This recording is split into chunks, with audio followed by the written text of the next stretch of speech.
حالات اور کنڈیشن کے مطابق. جی جی اگر میں رمضان کا روزہ رکھوں جی ظہر کے بعد میں آرام کروں جی اگر ناپاک ہو جاؤں میرا روزہ ٹوٹے گا؟ بھائی نے ایک سوال کیا کہ کوئی انسان رمضان میں جو ہے سو جائے، چاہے اب وہ نوجوان ہو، شادی شدہ ہو، بوڑھا ہو، بچہ ہو، اور اس کا غسل ٹوٹ جائے، ہوتا ہے احتلام ہو جائے، انسان سویا رات میں یا دن میں سویا، اور رمضان میں خاص طور سے یہ ہوتا ہے، اور نوجوان بڑے پریشان ہوتے ہیں اس مسئلے کے لیے.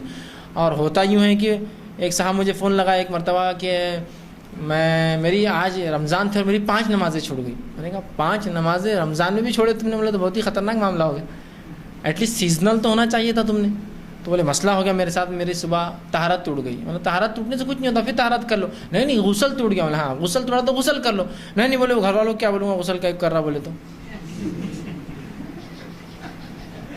گھر والے کیوں پوچھیں گے تم سے غسل کیوں کر رہے تم؟ تمہارا مجبوری ہے، تم جانتے، تو گھر والے کیوں پوچھیں گے؟ تو ان کو اس مسئلے نے 5 نمازیں چھوڑنے میں مجبور کیا، رمضان میں نمازیں چھوڑ.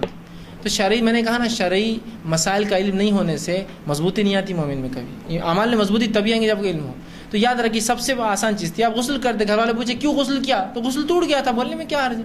یہ کوئی بہت شرمانے کی چیز ہے. نمازیں چھوڑنا تو حرام ہے نا، یہ بولنا کوئی حرام نہیں، یا اس مسئلے کو بات کرنا کوئی حرام نہیں. تو لہٰذا اگر ایک انسان، ایک مومن روزہ رکھتا ہے اور اس کا احتلام ہو جاتا ہے یا غسل ٹوٹ جاتا ہے، ظاہر سی بات ہے احتلام کی شکل میں، دوسری شکل میں ہم بستری کرتا بیوی سے تو روزہ ٹوٹ جاتا ہے.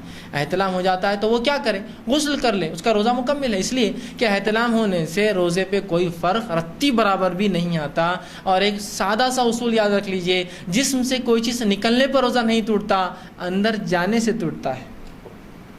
ناک چھنکنے سے روزہ نہیں ٹوٹتا، بلغم تھوکنے سے نہیں ٹوٹتا، تھوکنے سے نہیں ٹوٹتا، سمجھ رہے آپ؟